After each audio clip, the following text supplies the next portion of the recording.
The roar of an engine shattered the quiet afternoon on my ranch.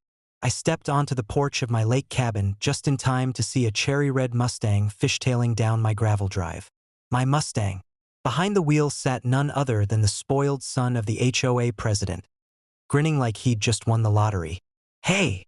I shouted, but the kid only revved the engine louder and peeled off toward the road, gravel spitting in every direction. Couldn't believe it.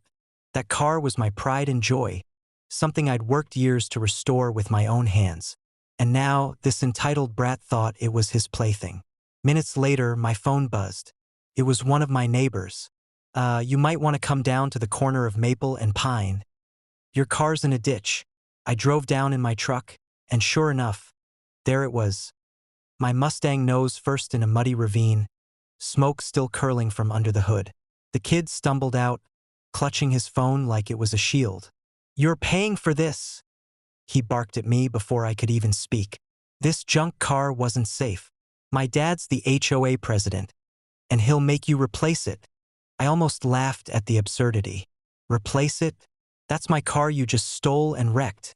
By now, a crowd had gathered.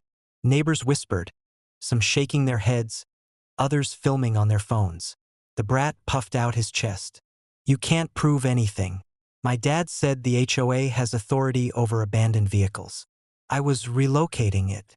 I pulled my phone from my pocket and tapped the screen. A live feed appeared. The hidden cameras I'd installed in my garage had caught everything. The footage showed him breaking in, hot-wiring the Mustang, and speeding off like a maniac. The color drained from his face.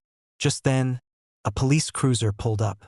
The officer stepped out, and I handed him my phone. "Here's your proof, officer. Grand theft auto caught on camera."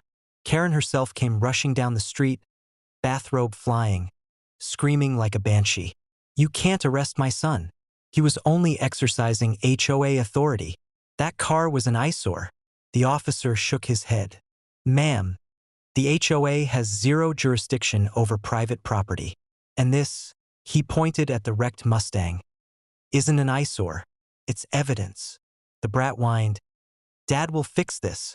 You can't take me in." The officer cuffed him without hesitation. "You're under arrest for vehicle theft and reckless driving." Karen lunged forward. "This is harassment. He's just a boy." I folded my arms. "He's 18, Karen. That makes him an adult. He stole my car, crashed it, and tried to blame me. Now he's going to learn what consequences feel like." As the officer led him into the cruiser, Karen's shrieks echoed through the neighborhood. "You'll regret this. The HOA will destroy you." But the neighbors weren't buying it anymore. They'd seen the truth with their own eyes. A few even clapped as the cruiser drove away. I turned back to the wrecked Mustang, my heart sinking. It would take months of work to restore it again, but at least I still had it. And more importantly, I had just put an end to the HOA president's illusion of untouchable power. By the end of the week, the story spread like wildfire. The HOA president's golden boy had been arrested for grand theft auto, and his mother's frantic defense only made things worse.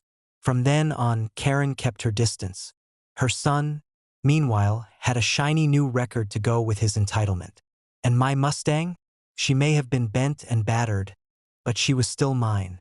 And when I finally got her back on the road, the first place I drove was right past Karen's house, engine purring like a lion. Her blinds snapped shut faster than you could blink, because she finally realized my property wasn't hers to touch.